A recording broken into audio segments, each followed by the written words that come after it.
Good morning, everybody. Another day here in Texas on the farm. It is a very cloudy Friday here. Nice breeze, clouds, not too hot. You can see the little wind generator is just steadily going right there.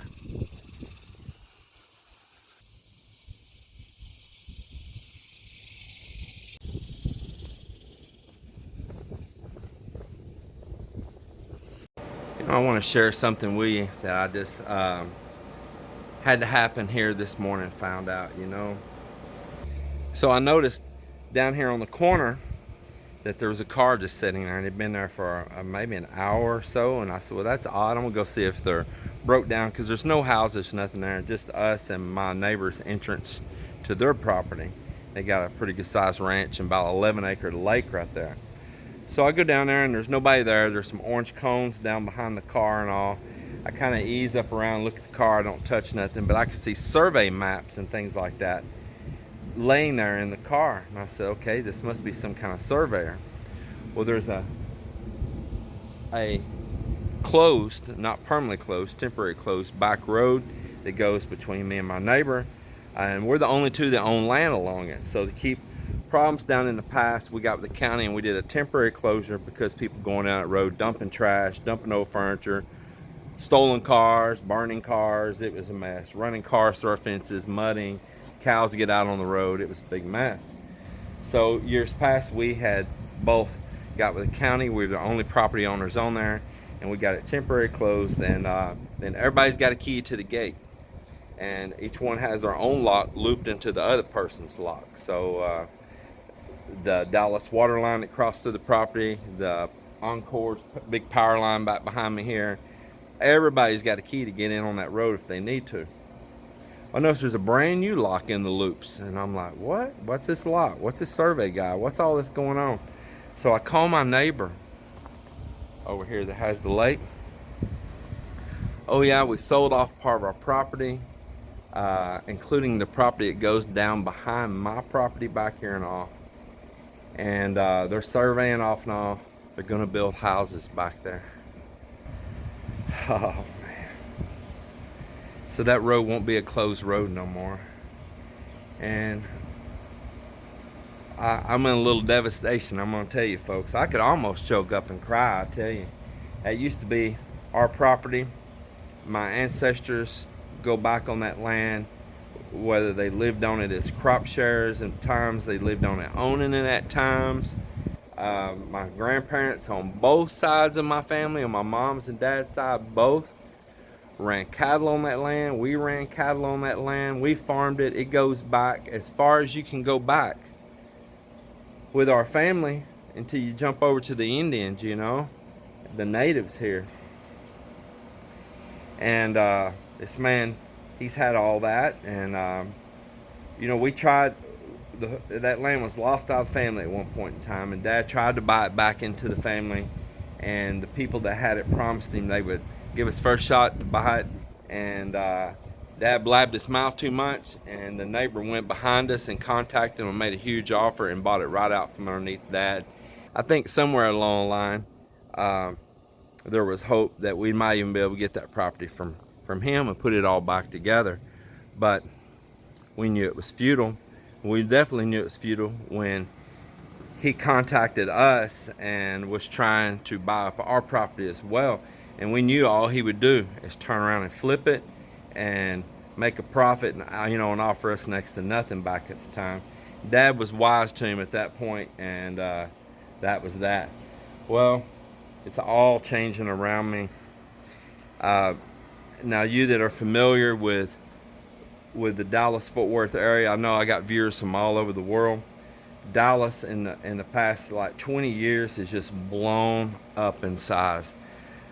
Towns that were just little small farm towns are now big cities.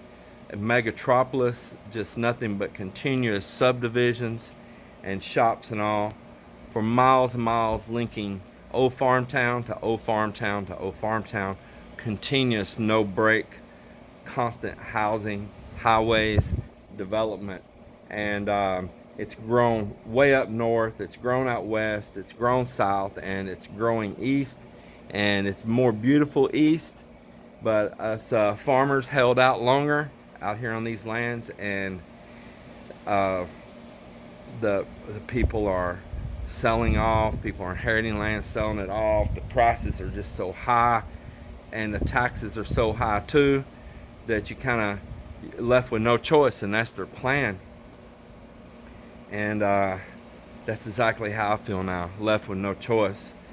They're talking about buying off like eminent domain or something, part of my property, and to put a highway through. And we've brushed them off. They did it on a water line right through this land here behind my house. They did it on another water line, and they did it on a power line. We were gave no choice, and they whacked our land all apart here already.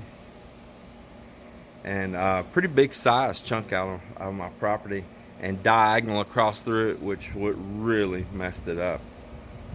And we've got 2 stock ponds now that are on their property, that we lost that watering sources and all. Yeah, it's changing. There's nothing we can do. And while we were at the Philippines this time, our little community out here in the country voted in and incorporated. So there you go, right there too. And it kind of had no choice, because the neighboring city was trying to vote in and take them in. And while there was a little turmoil with that, they hurried and they voted in and incorporated themselves. It was kind of held back off of like here where my house and some of my land is now. But one of the houses that I own and some other farmland I own was included in the incorporation, which now comes rules and new taxes and regulations. And a house that we have down in another area that was a small little community not far from here that just incorporated too and became a township because of the growth. It doubled and almost tripled our property tax on a house we have there, and we're trying to get it on the market to sell it there now. It is insane. And now they want me to buy permits to be a landlord, and if you're a landlord, you're a commercial establishment, and then you can't do any work yourself. They want you to hire licensed contractors for everything. And we're talking about a place that's pretty poor community, so that's pretty shocking. But the people that's coming in taking over are wealthy out of the cities, and they're doing that to force everyone out. So yeah, this is what we have going on here.